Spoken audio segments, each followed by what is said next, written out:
I think I'm live. Looks like I'm live. Yep. Looks like I'm live. So good evening, everyone.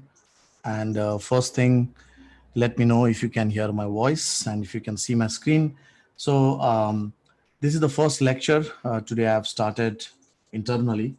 So internally we have three candidates, whom we are doing the basic fundamental C# training. So this is very much for fresh. I'll not say freshers really.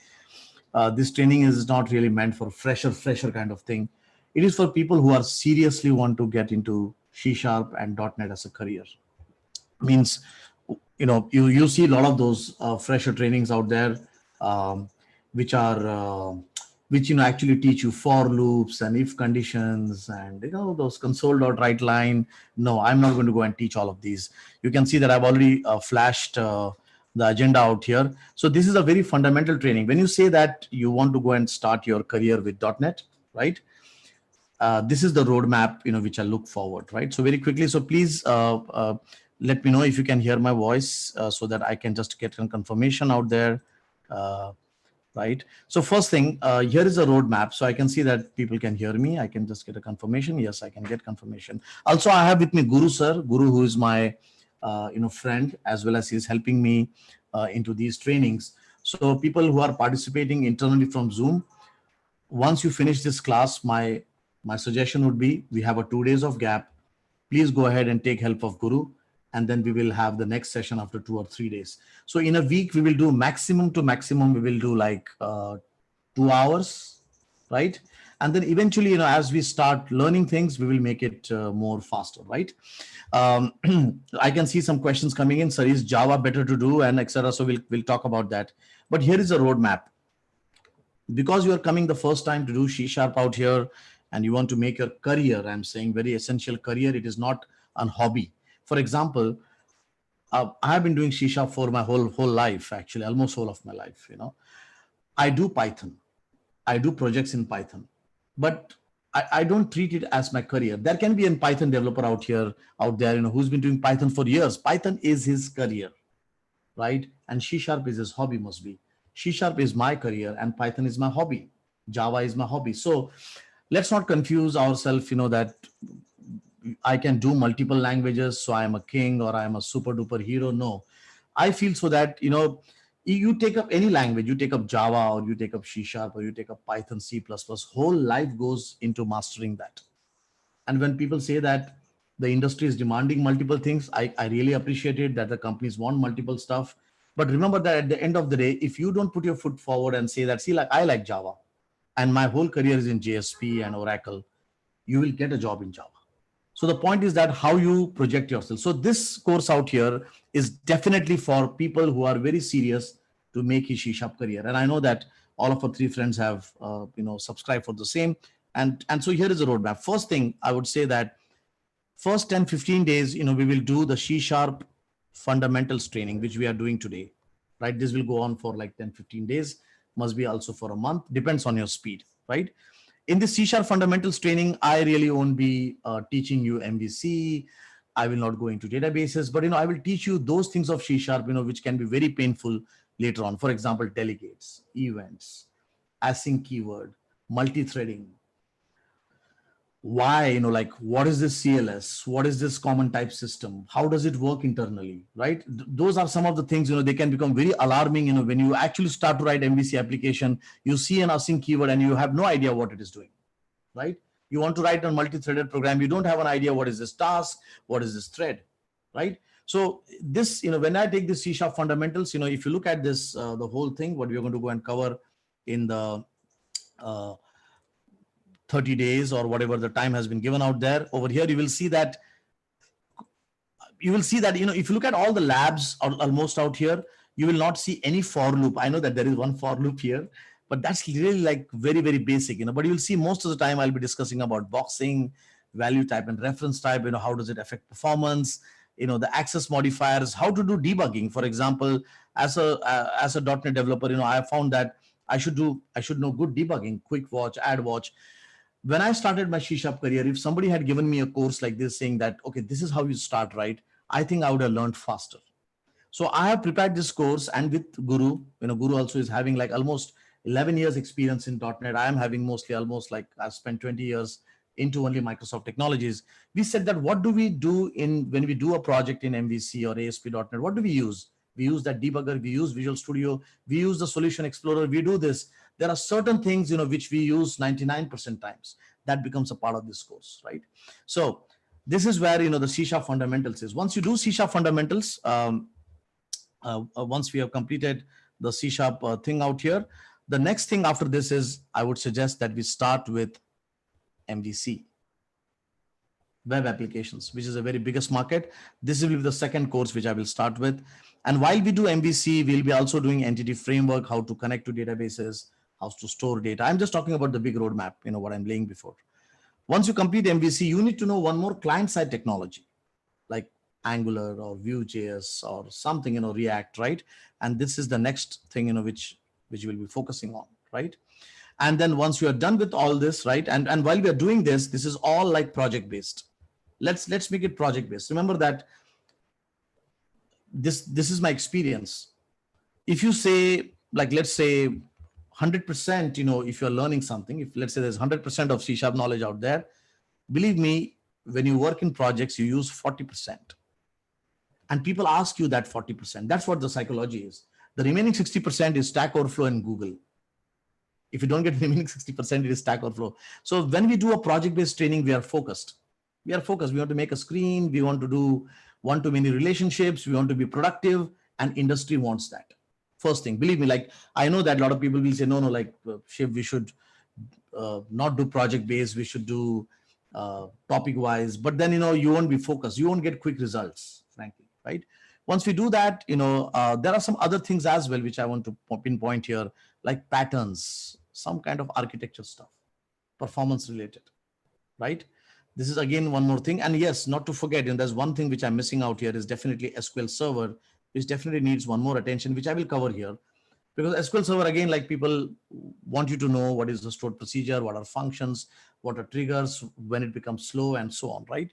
So I feel that these are, some of the important pillars, as you go towards to get that job in .NET. This is for, remember that people who, in case if any senior is watching this, must be for a senior who is watching this out here, he must be thinking, hey, this is very easy because you have reached out there.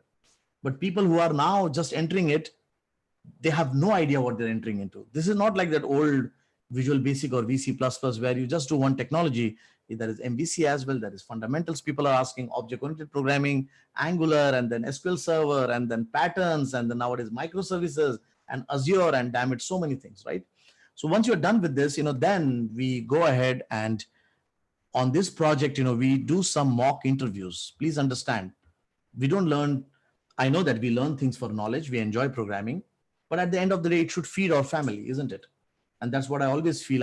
Even as a teacher also, I feel that it should go and affect somewhere financially to us, right? Finally, mock interviews. How do we answer this? If somebody asks you what is dynamic and so on. So very big roadmap out there. But we are at this stage. So people who are in this class today, the 3 people out here, this is just a thought for you that we are at this stage out here where please go ahead and remove your videos, everyone out there who are on, please go ahead and remove your videos from there, right? So, okay, very quickly. So here it is. So let us get started, guys. I will not waste too much time here. I have one question here, which I'm seeing. Sir, should I do, what is the future of .NET Core and C#? It is good, actually. So here it is. Whenever you find that, should I do this or not, right?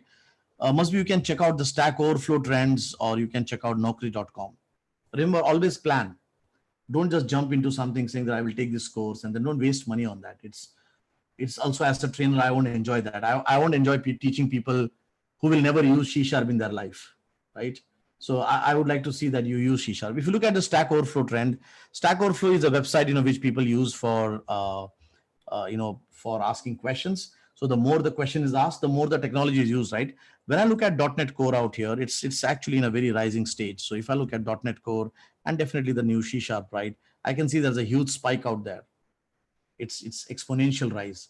I know that this 2019-20 trend we still need to materialize because of the pandemic, etc. I think this data is not wrong, but it's definitely exponential. So I feel that .NET Core is rising, and always. And I think with .NET 5.0 coming in, this is going to be more better, right? So that's just to answer your question. If you take .NET framework, we'll talk about the difference. Then I would suggest no. .NET framework and .NET Core they are not different, but they are still different things. They are positioned separately, right? So first thing, if you want to start your C#, right, first thing is you have to install the .NET SDK. Very quickly here, just go and search for .NET Core SDK and just that's what it is. So here it is. Go ahead and install this .NET Core SDK out here. Remember, there is an SDK which is for development. If you want to write code in C#, if you want to go and write code in .NET, or I'll say C#, you should use this SDK. This runtime is for production thing. So when you go out in production, you won't be installing VS Code and other things, right? You'll be only installing your important things out there. Okay, let me go and share my screen. I'm so sorry. Screen is paused. Okay, I'm extremely sorry. Okay, I think I missed the Stack Overflow thing. Okay, let me just show that. You need to ping me out there. So okay, so Stack Overflow trend. I'm so sorry. Like it's like trend. Stack Overflow trend out here. Here it is. So, and if you go and just search for .NET Core, there it is. You can see it is rising. It is super, right? So good for us. Second, to write your, so this is .NET framework. Remember, don't confuse yourself. This is .NET framework. .NET framework means .NET 4.5. You can see now that's I've just taken, must be I can just take .NET. I'm not sure. Yeah, that is .NET. So .NET was definitely one of those technologies, but it is just ruling down, and that's where you can see MVC Core, which is the blue one, the .NET Core, I'm sorry, which is rising, right? Actually, this metrics, I would suggest to look at the metrics of 4.5 more, because that is the latest version. But even the 4.5 is what this trend is, right? So the whole .NET framework, that means this one at the right hand side, will go down. So people who are working in MVC 5, people who are working in MV web forms, it is an alert for you guys. Do not stick to a technology just because you are comfortable with it. Don't go into a comfort zone. Come out of it, right? And .NET Core is the thing, and I can see .NET Core clearly rising. So you don't have to worry about that. Will .NET Core do better, right? See, now if you say .NET Core versus Python, yes, then things are different. Python is a very big area. Very quickly, I have a question here again on the chat. Sir, should I do Python? First thing, I'm advising you guys, do not look at others' plate. This is very important. As a trainer in 20, 25 years, I've understood one thing. When I teach student, I'm saying, see, this is .NET, we'll learn .NET. He says, sir, but you know what, like I heard about Python, we get 25 lakh salary. Who knows if really there is 25 lakh salary, right? Understand that when you choose a technology, first thing, Python is equivalently better or must be much better than .NET. .NET has its own market. Python has its own market. Java has its own market. You do whatever, right? Take one thing and be focused on it. That's what I want to say. Specialist, exclusivity, right? If you look at Python, yes, Python is very big, right? Python is large. .NET is coming from $1 billion company. It is funded. It is Microsoft's flagship language. That's why I like .NET. Python is a lot of noise. It is open source. Remember, both of them are different. You have to position yourself. If you look at Python, look at that. Python is super duper. Look at that .NET. I can just go and say, this is small. But this is the point here, because you asked about Python. When you look at Python, who uses Python? First thing, or let's say who uses technologies like PHP, right? Those will be mostly small scale companies, open source companies. Their salary structures are as equivalently positioned. Please understand. Who will use Java or Microsoft? Enterprise application, enterprise companies. I'm sorry, not entrepreneur, enterprise companies. For example, Accenture will use, definitely Accenture has an Avna department. They will use .NET. Why? Because they have a tie-up. So what happens is this, very sad to see, but the richies are all at the top, the rich people, the rich programmers. And then you have the big crowd out there who is like Python and etc. So I think you should position yourself properly, right? So Python is definitely very bigger market, but then .NET Core is not bad, right? You will always have a job. So for that, the first thing is you install .NET Core. Once you're done with that, guys, let me quickly move ahead. So the syllabus out here, what we're targeting is this. So today, what I will do is, let me go and first compile. So let me create my first C# application and let me make you understand that. Try to go slow. Today is the first lecture for all the fresher guys out here. As we go ahead, second hour, third hour, we will increase speed. So don't worry. Don't worry about the speed, right? But you have to be consistent. So I will go and I will create a folder out here. Please put down your questions. This is also streamed on YouTube. So please put down your questions if you wish.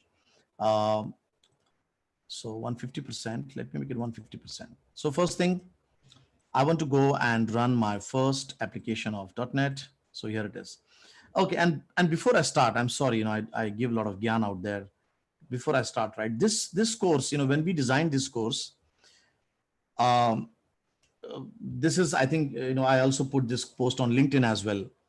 There are 2-3 things: syntactical learning, learning by syntaxes, syntactic learning. Syntactic learning means for loop, if conditions, right? This course definitely teaches it, but this is not the main focus.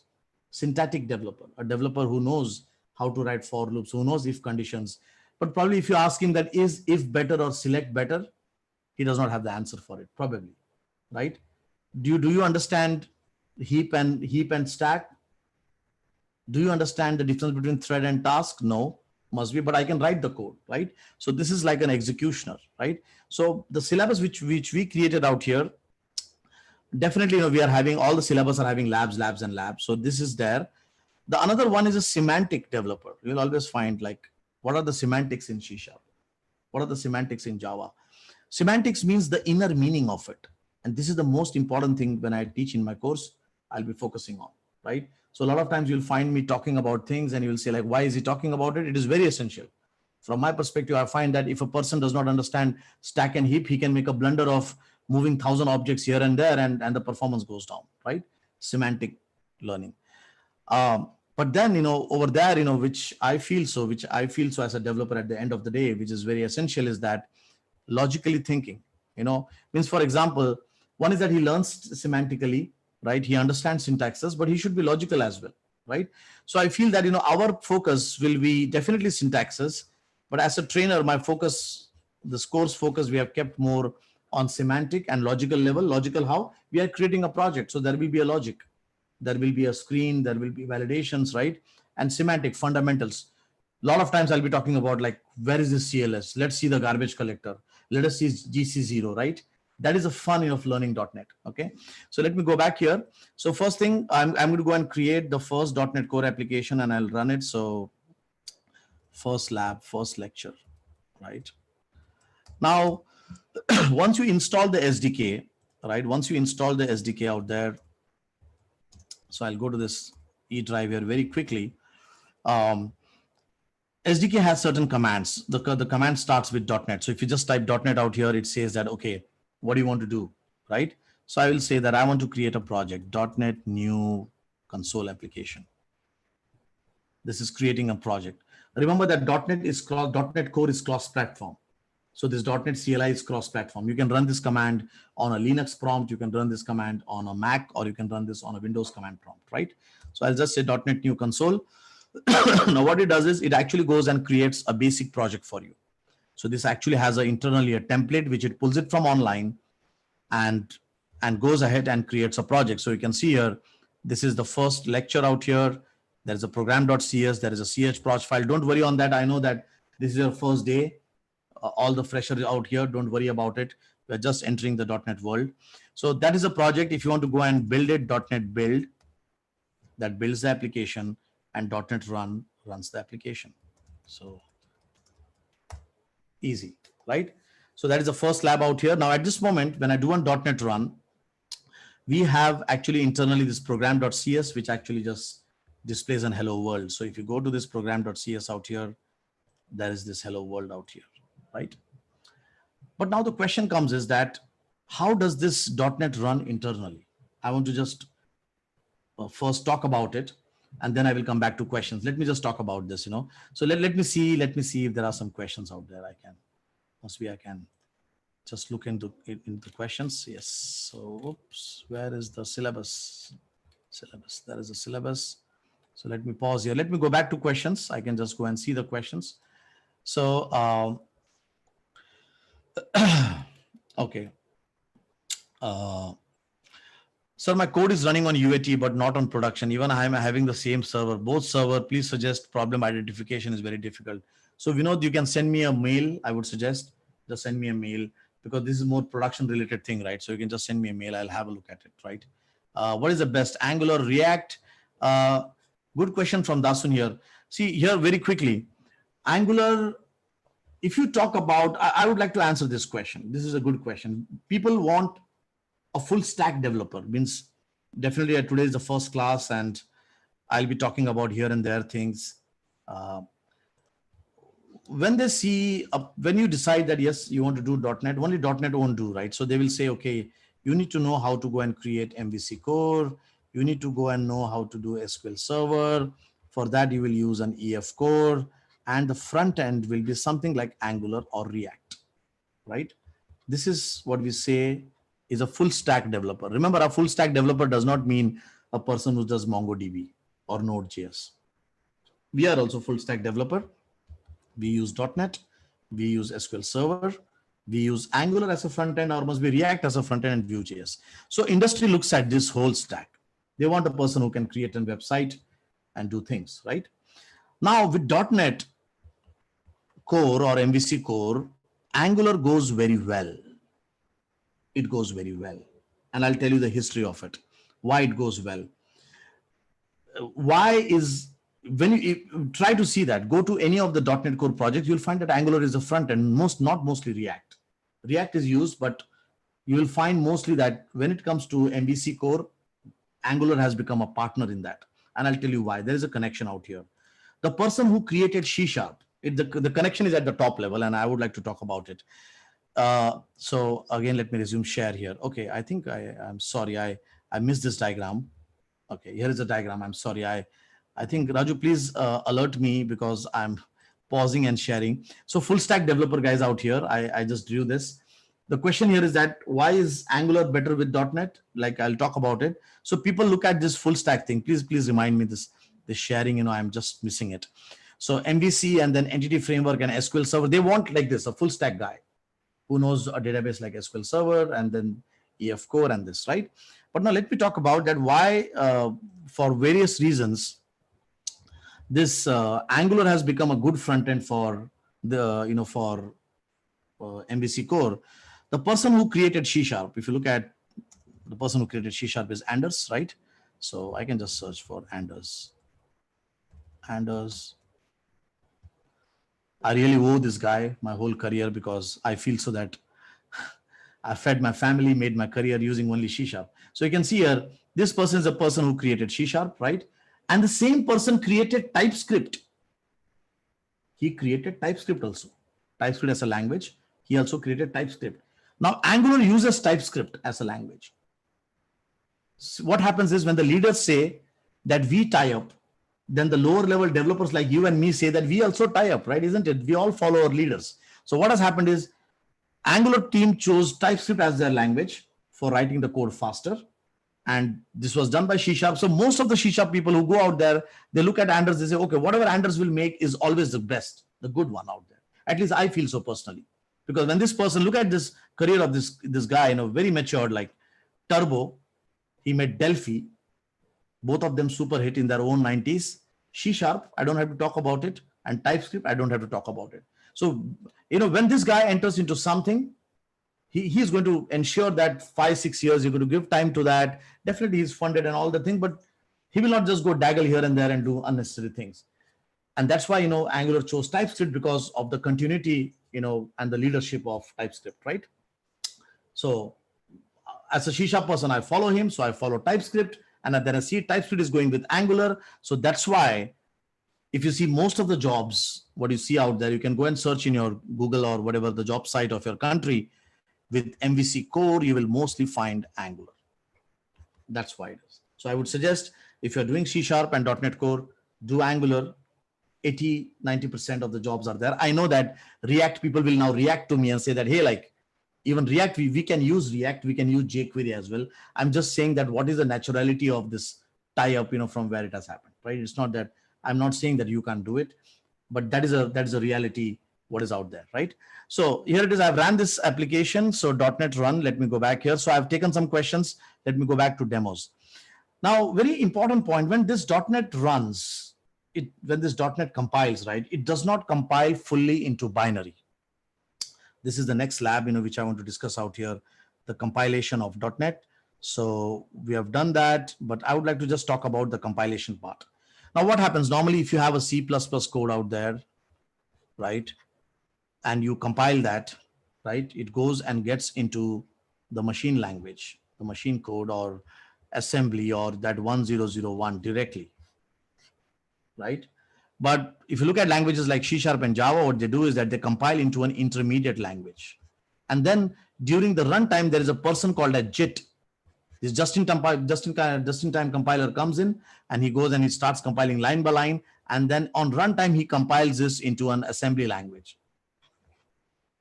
So if you look at Java, you have a bytecode in the same way for .NET Framework and .NET Core also. The JIT is not excused, it is still there. So the JIT comes and he runs. So for example, if you see at this moment, when I have ran this .NET build out here, he has created this folder out here called as the bin and the obj folder. You can see there is a bin folder and there is an obj folder out here. Remember guys, as I've told you in this class, I will be teaching you internals. I will not be teaching you starting with for loops and static void main. That eventually we'll learn the syntaxes, semantics, inner meaning of what is happening, right? So if you look at this bin folder out here, and if you just go and observe, what kind of thing is out there, I can just go and zoom out there. You will see that he has created some files out here. I can just go and talk about these files. At this moment, keep your focus on two files. One is, you can see there is an application file, and one is there is a DLL, dynamic link library. This application file here, this first lecture, what you see out here, it's an executable, it's an exe, but it is just a bootstrapper. There is no really code of the code what you have written of hello world is not out here. He just goes and invokes him. So this is just a bootstrapper. Your actual code is into this DLL. So if you go and if you see this DLL is IL code. This DLL is IL code. Right? So if you want to go and see the IL code, how it looks like, what you can do is you can download this IL spy. There is something called as IL spy out here. Look at this. You can go and you can Google out IL spy. So I'm going to go and run this IL spy out here and let us see that how does that IL code looks like, right? So here it is. Now you can see that there's a window which is opened out here. So let me go and take up this DLL final lecture and open and put that DLL. So all files up, final lecture. Oh no, not this one. Sorry, not final lecture, first lecture. Oh gosh, that final lecture is something else. Lot of lectures. First lecture, and let's take this DLL and see this. If you go and if you see what did I open? Right. Why is it looking so horrible? Right. Okay, there is the. Okay, there it is. I know you can see a lot of things out here, the metadata, don't worry about it. But there it is. You can see this is a constructor. I can go out here. Here it is. Your actual code of C# is this one. So you know what? Over here in IL spy, you can go and also see the actual code of C#. So somewhere IL code with C#, it is out there. So here it is. You can see here, he's showing both the IL code as well as the C# code. I really like IL spy. There is something called as IL DSM. I don't like it actually. So this IL spy, which is coming from a third party, is still better. You can see here, you can see that there are some numbers out here, IL0, IL1, these are instructions, right? And you can see this is the system.console.writeLine. So your actual code was console.writeLine, right? But he has used this. This is the IL code of it. So this is your C# code. And this one here is your IL code. And look at it. He has created a string here called as hello world and displayed that string. right? So remember that internally everything is IL code. Now what happens is when you double click on that exe, there is somebody called as a JIT, a just-in-time compiler. He starts running. He says, okay, let me take this one, the system.console, and let me make it binary. And then it runs, right? So that's how the .NET compilation internally looks like. Let me know, guys, any questions? What is IL code? What is JIT? How to go and see the IL code? If you have any questions, you can put down there below. Yes. No, all the exe files, yes, almost all the exe files are bootstrapper, leaving the WPF and the WinForm files. Very good question from Parth here. Not really all the exe files are bootstrapper, but like at least the console one, which I'm showing out here, is just a bootstrapper. He just runs it. So he bootstrapper means he actually runs the JIT. He actually runs the CLR. I'll come to what is a CLR. So he's the guy who runs things internally, but he is not the actual code. You saw that I did not open up the exe. I opened up the DLL. Right. So yes, you can use Jupyter Notebook for .NET Core. Why not? Yes. Which one is the best Node or .NET Core for creating it? So again, like very quickly, Node is also awesome. .NET is also awesome. Python is also awesome. Let us not criticize anyone. I'm just saying that where do you position yourself? Do you want to position with $1 billion company? Do you want to position with open source and a freedom wise, like, you know, with what do you call open source and more cross-platform, and want to work in a community-based kind of language? That is where you have to position yourself. So I feel that all the languages are same, but you know, the inner meaning and the inner theme, or the way they start as an organization is different. Remember, like all the organizations are same, right? Isn't it? They all pay salary, right? But every organization, a smaller organization works in a different way. A non-profitable organization works in a different way. A big $1 million organization works in a different way. So when I am connected with C# and .NET, everything polished, all Microsoft, Bill Gates, Satya, right? Azure, working with enterprise things.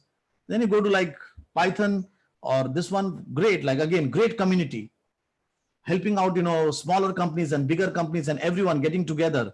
So what is your genes? What do you like as a human, or as a person? What you are, you have to get connected. So I feel that the languages, everybody's the same for loop, the same if conditions. So that's what you have to position yourself. And I feel that .NET Core, like, which I really did not like about .NET or Microsoft as a thing, was that they were not community based. They were always like anti-open source. So at one moment of time, even when I look at 6 years back, I used to feel like, oh, like let me go to Java. These guys, that SQL Server has to be paid. This has to be paid. But now when I look at it, .NET Core cross-platform, TypeScript, you know, they are contributing. VS Code is now free. Yes, they are working with the community. So I feel that now they are balancing themselves. So again, I'm coming back to the same thing, guys. It is not about the language. Everybody has a market. It is about positioning yourself. I'm sorry that I'm repeating this again and again. Okay, so let me know any questions out there. I can see no questions. If you have any questions. Yes, Angular is the best choice for .NET Core, or I will say the market is for .NET Core.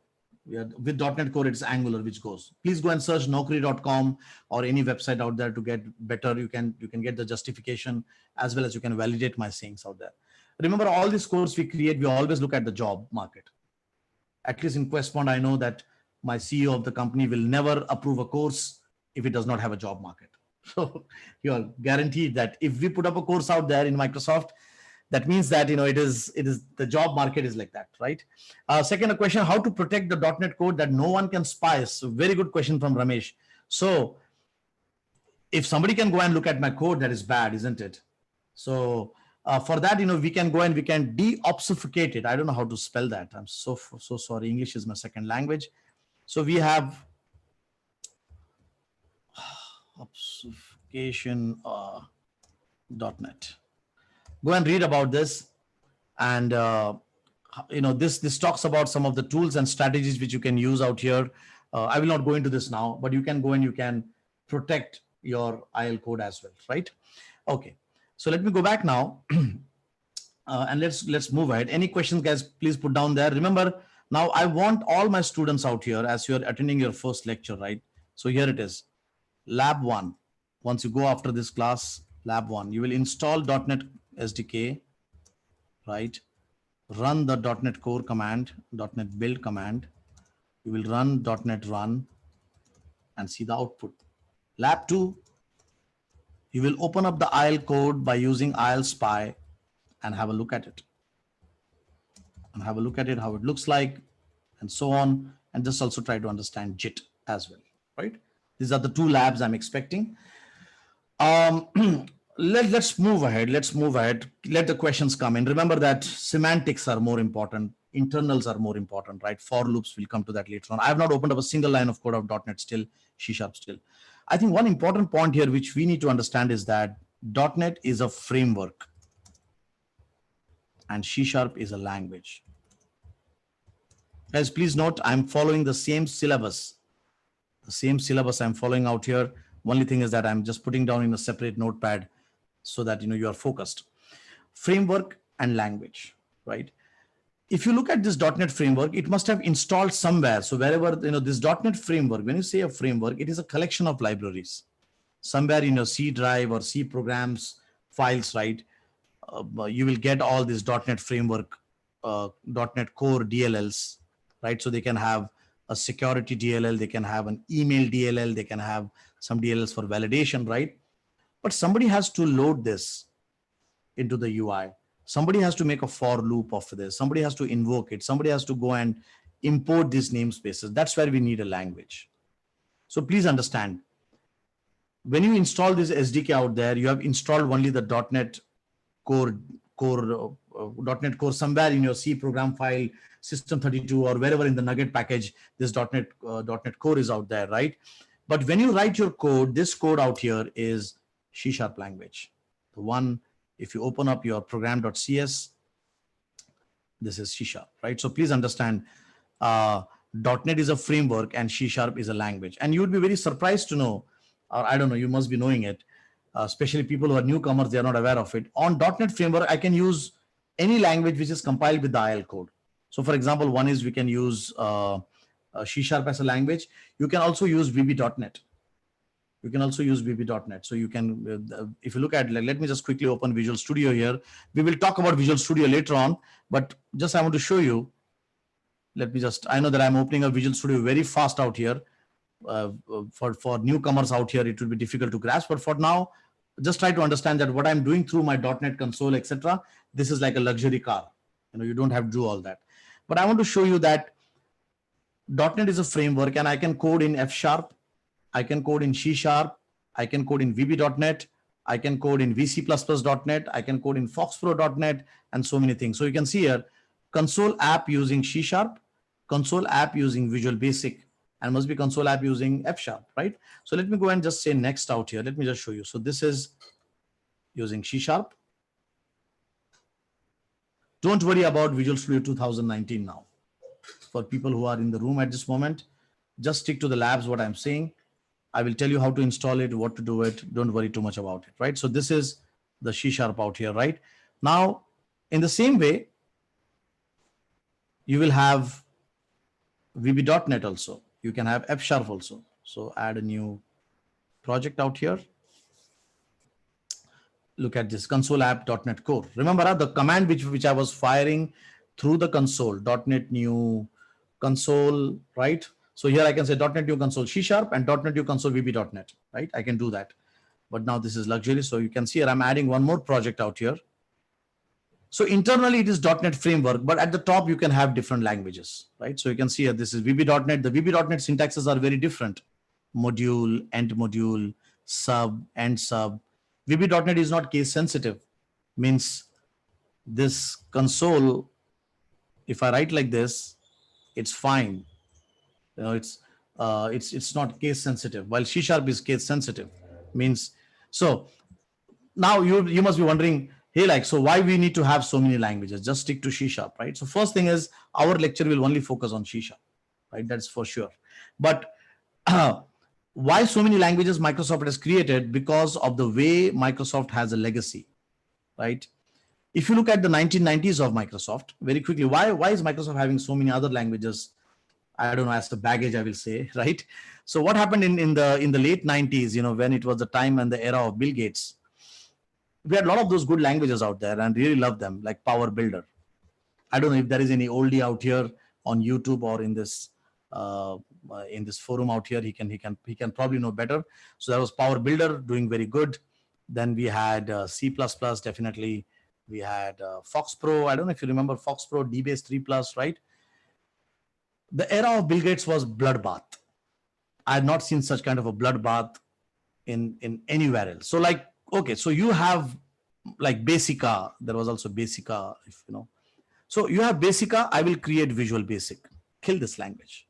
You have C++, I will create VC++, kill this language. You have Fox Pro, I'll create Visual Fox Pro. Visual, visual, visual, visual.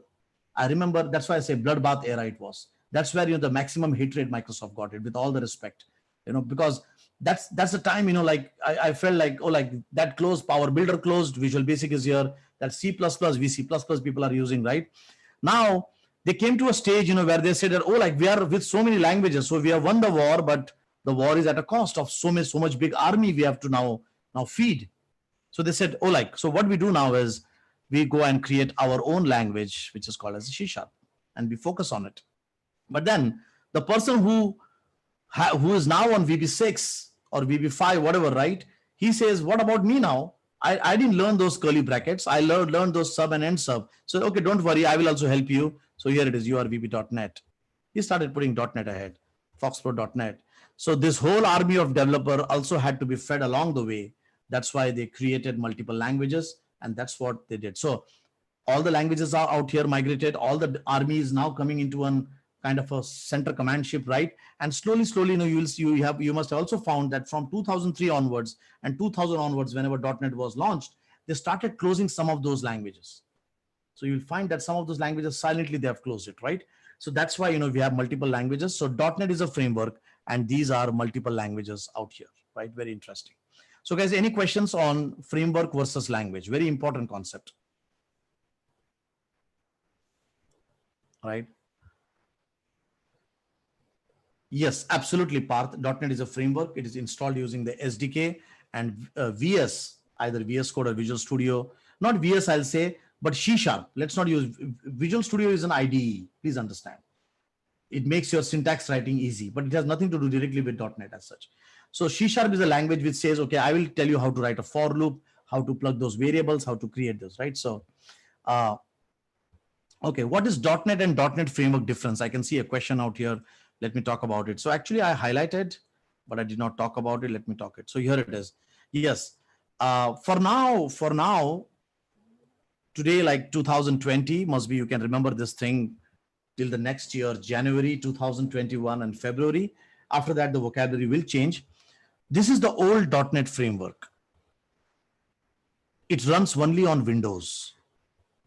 So this started in 2003 and it is still there. Right? A lot of applications are built on it, but it only runs on Windows. This is the new guy which we are learning, .NET Core. It runs cross-platform. You can run it on Mac, you can run it on Linux. So the difference is that this is, when you say .NET Core, cross-platform. When you say .NET Framework, the old classic. Now what is happening is, fast forward, when you see like in 2021 and 22, everything will be under one .NET. That's going to surely happen. But till then, this coming 4 or 5 months or 6 months, I don't know, because it will take time to stabilize, right? You can say that .NET Core is the new guy, .NET Framework is the old thing out there, right? So that's the difference. Let me look at other questions out there. Okay, so where F# is used, never heard about it, been used somewhere, maybe because I'm relatively new. So very good question from Himanshu out here. I can see there are lots of questions out there. Oh guys, I just saw it. So when a program, okay, let me go from the top. I'm so sorry if I missed a lot of questions out there. Okay, so let me take Himanshu's question. What is F#? F# is functional programming, functional languages. See, there are two kinds of developers out there. A person whose morning starts with classes and objects. So he starts saying, okay, class, and then do inheritance and do polymorphism, right? He has been taught from his college that without object-oriented programming, you can't do anything. Now, when you're doing object-oriented programming, what happens is, you create objects, definitely a better way of organizing it. And almost all the business application, you should use object-oriented programming. But, when you say that you want to run faster, you want to be accurate, then functional programming, where you think in terms of more functions. You are okay with not creating classes and objects. You don't want those heavyweight things. Functional programming, like C programming, C language is functional. You create function, function, function. So F# is created from a perspective, where somebody says, I'm a functional guy, a functional programmer. I create functions, I invoke it. I don't create objects. I don't do inheritance really, right? You can do that in F#, but I'm just saying functional programmer. So the F# language is created from the point of view of functional programming. Just answering that question out there. Okay.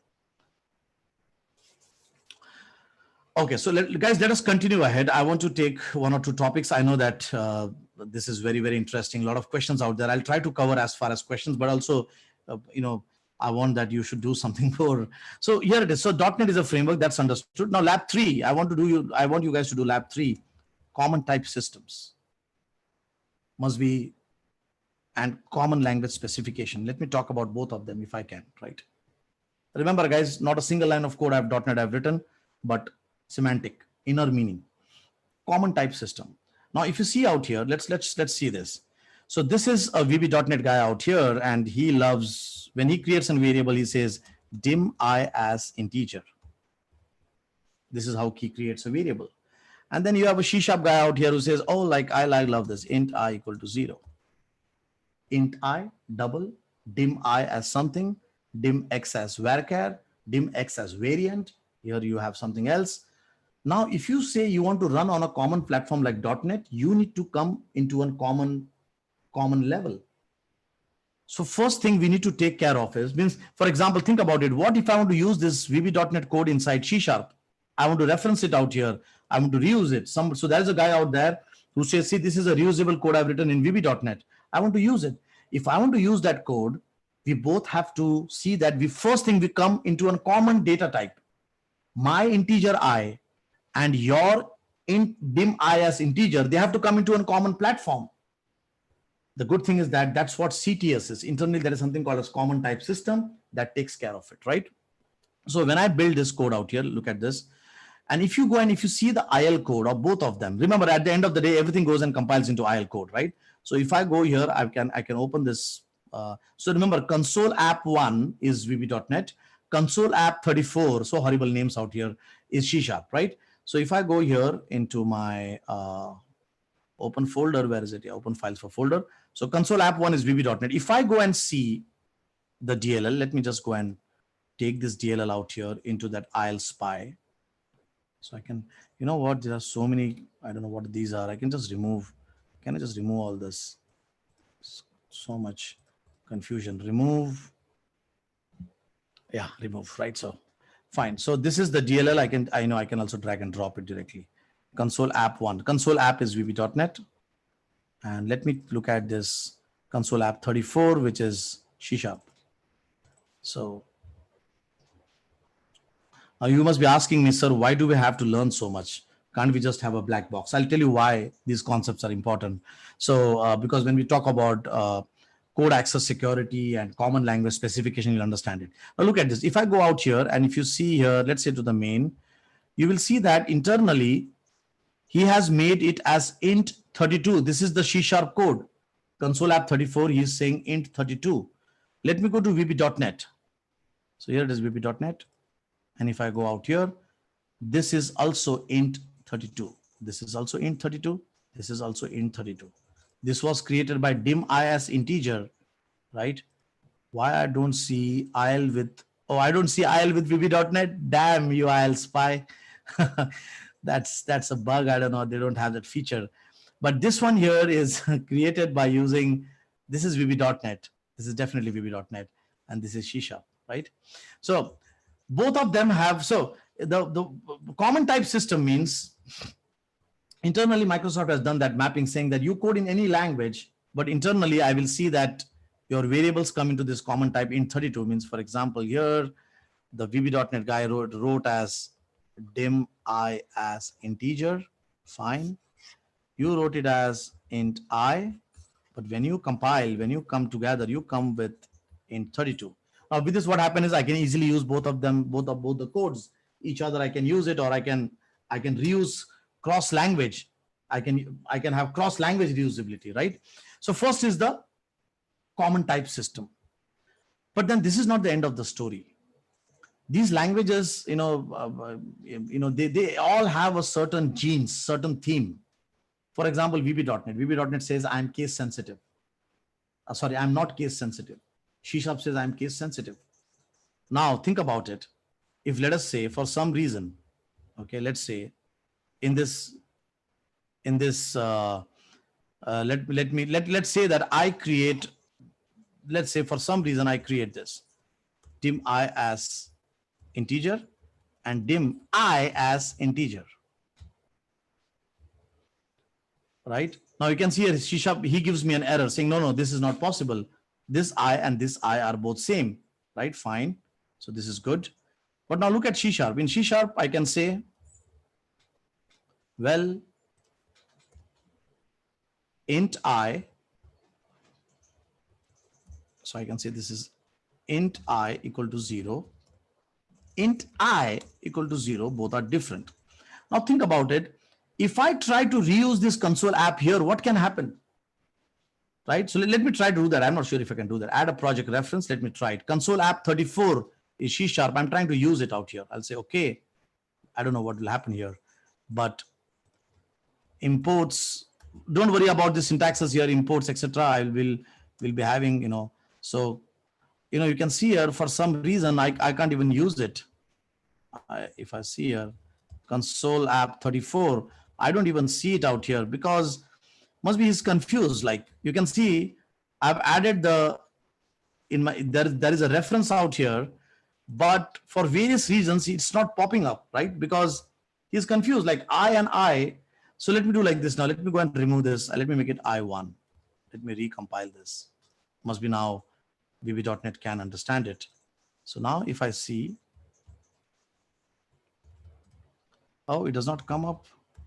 Okay, let me do like this. Let me create an DLL. This we'll talk about the DLL and exe. Let me do this. This must be an exe. Let me create very quickly just to show you this demo. I don't want to rush in the first class. I don't want to rush really, but let's we'll come to this. What exactly is this class library? Don't worry too much. I'm just trying to create a reusable code in C#. So I'll take .NET Core, .NET Core, class library. Why I don't see it?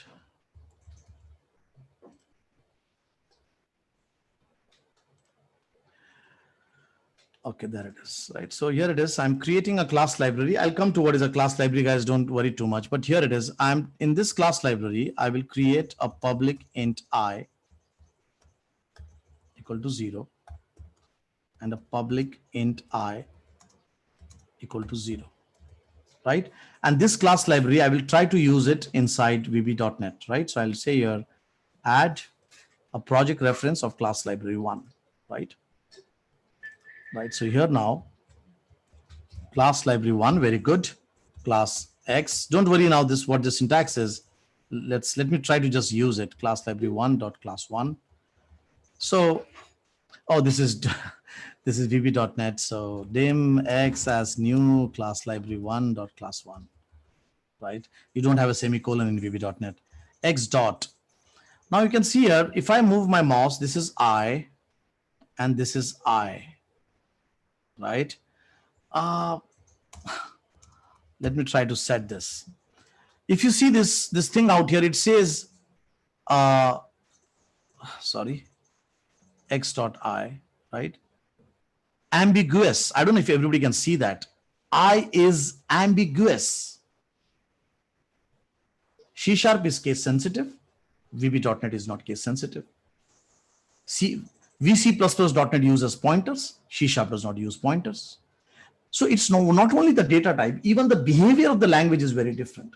Somebody is what, right? Because every language is created with some gist. For example, if you look at Python, it is created with a very different mindset. Remember, all these languages are like religions. They have very different ways of doing things. Now, that means not only the data type, also you should come to a common understanding of specification. If you want such kind of reusable code, if you think that you are going to go and create a DLL, which you will sell in the open market and make millions of dollars, it has to be working on C#, it has to be working on VB.NET, it has to be working on VC++.NET. That's where we have common language specification, CLS. So in order to create a cross code in .NET, you should have common type system and you should have common language specification. Now look at this. This is so important concept. Let us say that if you're creating some kind of a component out there, which you are selling out like a chart library, and if you do not understand common language specification, think about what kind of component you are making. That's why the fundamentals are very important. Common language specification are rules you have to follow. If you violate those rules, your code is not cross-compatible between languages. So this is the third lab which I want all our students in this class should do. Common type system. Go and open the IL code, compile in VB.NET, compile in C#, see the output, take help of Guru. Guru is out there in this class. Common language specification. Create a code in VB.NET, create a code in C# by violating one of the rules, like as I've done, the rule of violation of this one, right? For example, if you want to go and see some other rules as well, I would really encourage that. You don't have to violate this rule. For example, CLS rules in .NET. If you go and see common type system out here, common type system, common language specification. So in common language specification, you will find there are lots of rules. So I'll just go and see if we can get hold of some of the rules out here. CLS compliance rules. The one which we did at this moment, we talked about, I think, naming convention. I think we talked about naming convention by case, because they differ by case. I would encourage you to look at other rules as well. For example, types. There is something called as an unsigned integer, which does not exist in the other language, right? So try this, some other rules as well. You can see lots of rules out there. So CLS are nothing but they are rules. If you follow that, your code will be reusable across platforms, right? Across languages. So guys, any questions on today's 3 labs? I don't want you to stress. Today we are completing this 1 hour out here. In case, if anyone out there wants to join my class, you can always go and visit questpond.com. More than happy. We have started this basic course of .NET and C#. So guys, any questions? Let me see. I had questions now. Yes. So Vincent, that was one you said, the public. Another, I think it was an exe. So I'm not sure, that I just changed it. Can we use C# library in VB? Absolutely, Shyam. You can use C# library in VB, but remember that if you want to make a proper, efficient use of it, ensure you are CLS and CTS compliant, right? Okay. Let me know the future of C#. Raju, don't even have to worry about the future of C#. Supported by a $1 billion company, fast growing. We don't have to talk about Microsoft it's a programming company. It started as a programmer. Bill Gates himself was a programmer. Google is a programming company. There are certain things. So we don't have to worry about the thing about C#. Remember that I've spent almost my 20-25 years into Microsoft. Believe me. And I know that there is Java out there. They're doing extremely good. They are huge in numbers. Their market share must be double than what C# is. But C# also has its own place, right? And why will a $1 billion company whose mother language is C#, how can it take the risk of not supporting C#? He cannot now go back and say that I will use Java. The time he says that, you will have the whole Microsoft is then looking very weird, and that will never happen, right? They have to support C#. They have the money, they have the power, they are an enterprise, and C# will be there. When you are not supported by an enterprise, there is a question. So that's why I like C#, because it is supported by an enterprise, right? Don't worry about the future of C#. What is the difference between assembly and namespace? Good question from Gaurav sir here. Sorry guys, it is very difficult to take up all the questions. I really want to take it up, but then the time limit, right? Okay. Yeah, what was the question? I just forgot. Okay, assembly. See, assembly is the final thing what you send to deployment. So assembly this is an assembly. The one which you see out here, this DLL is an assembly. Assembly. It assembles all and makes one unit. So assembly is the final thing which you will go and copy paste it to the end user's machine. It's a final unit of deployment. This physical file out here is an assembly. A namespace is different. Namespace is in the code. So this is a namespace. A namespace is collection of classes. We'll see that in the coming lectures. But an assembly is the final DLL, what you see in your folder out there. Okay. Okay, let us see any other questions. Okay, I can see there are so many questions out here. It's so difficult to answer all of them. What is the difference between machine config and app config in core, right? So machine config. So now what happens is, that's a very good question. When I shown this thing out here, there was an app config. So this is an application config, right? And there's a machine config. So frankly, in .NET Core, I don't feel that there will be a machine config as such. It's difficult to have a machine config in .NET Core, but I'll explain you what was there in .NET Framework. These are if you open this file, this is where the configuration for this application is. So it must be in this configuration. You can store a connection string and so on. Now at the computer level, let's say you have 10 folders out there. 10 folders have .NET Core applications, right? At the machine level, you want to give a configuration saying that everybody's connection string is going to be localhost, right? So the machine config files is at the machine level. I doubt that we have a machine file at the .NET Core thing, because it is not possible to have a machine file, because a Linux operating system is different, and all operating systems are so different. In .NET Framework, everything was Windows, so you can use some common repository of Windows to define your configuration, global configuration. But I'm not sure really that you have a machine config here. So this config out here is your configuration, which is an application config, which is related only to this application, console app 34, right? Machine config is at the machine level. If you have 10 .NET Core application, not .NET Core, .NET applications, at the machine level, you want to apply that. If they don't define a connection string, that is the default value, right? But please do check that if we have really this machine config in .NET Core or not. Remember, a lot of things in .NET Core has been removed. So don't think that if you're doing .NET Framework, you're done .NET Core.